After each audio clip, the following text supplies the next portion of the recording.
8. Homme que Dieu a maudite, exclu de sa miséricorde. Et si tu faisais partie d'eux sans le savoir, découvre les 8 comportements qui éloignent l'homme de la lumière d'Allah. Ce rappel peut littéralement changer ta vie. Regarde jusqu'au bout et réfléchis. Abonne-toi maintenant à Histoire en terre de l'islam pour ne rien rater des prochains rappels. Assalamu alaikum wa rahmatullahi wa barakatuh, chers frères et sœurs. Aujourd'hui, nous abordons un sujet d'une importance capitale, un rappel qui mérite toute notre attention. Il existe 8 catégories d'hommes que le Tout-Puissant a bannis de sa miséricorde. Oui, 8 profils que Dieu a maudits, éloignés de sa clémence, et à qui il a promis un châtiment sévère. Mais qui sont-ils vraiment? Et surtout, quels actes les ont conduits à un tel malheur? Restez bien jusqu'au bout de cette vidéo et n'oubliez pas de vous abonner pour ne manquer aucun rappel et de liker si ce message vous touche. La miséricorde d'Allah est un trésor inestimable. Allah est Ar-Rahman, le tout miséricordieux, et sa miséricorde englobe toutes choses. Mais certains, par leurs actions, rejettent cette lumière et se placent eux-mêmes hors de portée de sa clémence. Ils s'attirent la colère divine et une malédiction terrible. Qu'est-ce que la malédiction? C'est être banni de la miséricorde d'Allah, coupé de sa lumière, privé de son pardon. Dans le Coran, Allah dit clairement: certes, Allah a maudit les mécréants et leur a préparé la fournaise ardente. Et encore, ils disent: nos cœurs sont fermés. Non, Allah les a maudits à cause de leur mécréance. Découvrons ensemble ces 8 catégories d'hommes bannis de sa miséricorde. 1.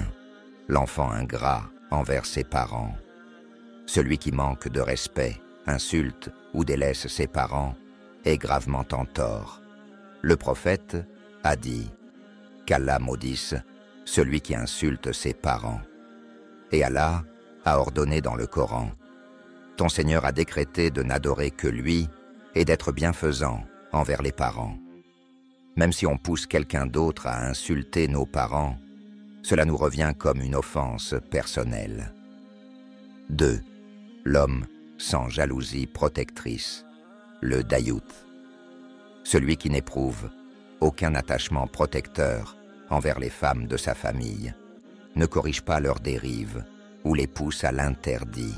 Le prophète a dit: le dayout ne sentira même pas le parfum du paradis.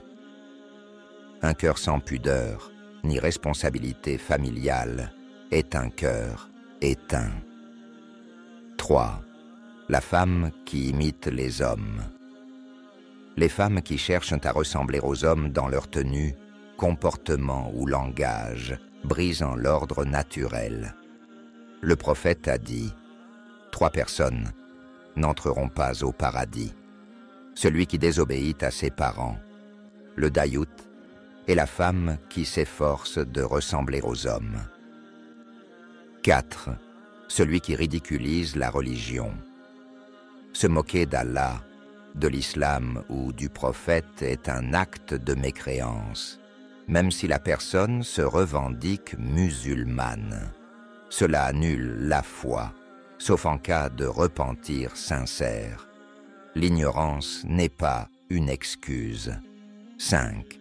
Le mari temporaire, al-muhallil. Un homme qui épouse une femme uniquement dans le but de la rendre licite à son ancien mari tombe dans un péché grave. Le prophète a dit qu'Allah maudisse celui qui agite un siem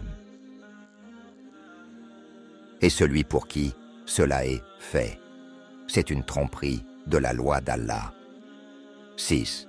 Le corrupteur et le corrompu celui qui donne ou accepte un pot de vin, peu importe la raison, est maudit. Le prophète a dit qu'Allah maudisse celui qui donne un pot de vin et celui qui le reçoit. Qu'il s'agisse d'argent, de faveur ou de service, la corruption est une trahison. 7. Le buveur d'alcool. L'homme qui consomme de l'alcool perd sa lucidité et sa piété. Le vin est qualifié de mère de tous les vices, car il ouvre la porte à d'autres péchés. Le Coran dit « Ô vous qui avez cru, le vin, les jeux de hasard, les pierres dressées et les flèches divinatoires sont une abomination parmi les œuvres du diable. Évitez-les afin que vous réussissiez. » 8. Celui qui coupe les liens de sang. Celui qui rompt avec sa famille, qu'il néglige sa mère, ses tantes ou ses proches, brise un lien sacré. Le prophète a dit « Le lien familial est suspendu au trône d'Allah. » Il dit « Celui qui me maintient, Allah le maintient. Celui qui me coupe, Allah le coupe. » Couper sa famille, c'est rompre avec le Créateur lui-même.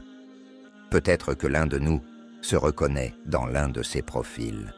Si c'est le cas, prenons cela comme un rappel et une opportunité de se repentir.